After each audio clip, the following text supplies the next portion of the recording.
हाँ जी सर, यहाँ पर एक हमारे पास इंडक्टेंस लगा हुआ है, एल लगा हुआ है, इंडक्टर ऑफ इंडक्टेंस एल और एक कैपेसिटर ऑफ कैपेसिटेंस सी, एक रॉड मास एम और लेंथ एल और इनिशियली वो रेस्ट था और एक फोर्स लगा है।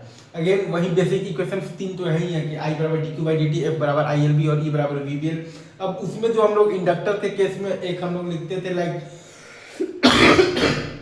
हम लोग लिखते थे L D I by D T बराबर ई लिखते थे, वो आता था हमारे पास केसीएल से।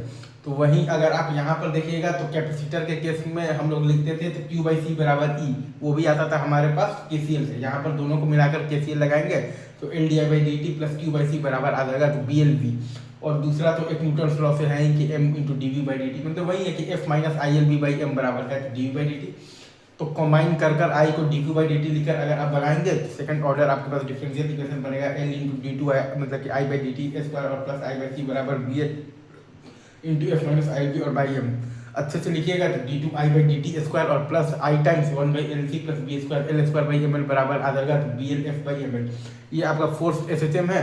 अगर आपने बी टेक में तो खैर अभी नहीं गए होंगे तो ये वैसे डिफरेंशियल इक्वेशन अभी तक अगर आपका हो गया होगा तो आपको पता है कि आई बराबर आता है आपके पास तो जनरल सॉल्यूशन और प्लस आता है आपके पास तो पर्टिकुलर सॉल्यूशन।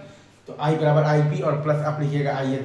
अच्छा, यहाँ पर आपके पास बेसिकली ओमेगा स्क्वायर की जगह पर आपके पास आ जाएगा one by L C plus B square L square by M L.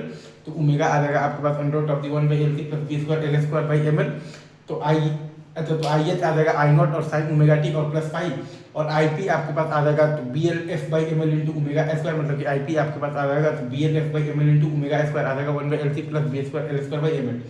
तो आई बराबर आई पी और प्लस आई एच, मतलब कि आई बराबर I naught sine omega T plus five और प्लस तो B L F by M L into omega square है आपके पास वन बाई एल सी और plus B square L square by M L.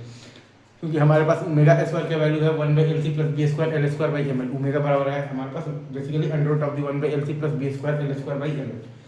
तो ये आपका यहाँ पर फोर्स एसिस्टेम का इक्वेशन बन रहा है। तो ये मैथमेटिकल ज़्यादा हो गया है, इसमें फिजिक्स कुछ खास है नहीं अभी, मतलब है भी लेकिन हम लोग मैथमेटिकली ही एनालाइज कर रहे हैं, मतलब है एटलीस्ट में। ठीक है, तो इरडोव में आपको इस बेसिस पर एक मतलब कि एक या दो सवाल आपको दिख जाएंगे। ठीक है, जेई में इसका यूज करके नहीं आएगा, वो जनरली अगर मोशनल ईएमएफ को पूछेगा तो आरसी सर्किट या आरसी एल सर्किट दे देगा जिसमें कि बेसिक आपका केसीएल वगैरह से काम चल जाएगा। चलिए ठीक है।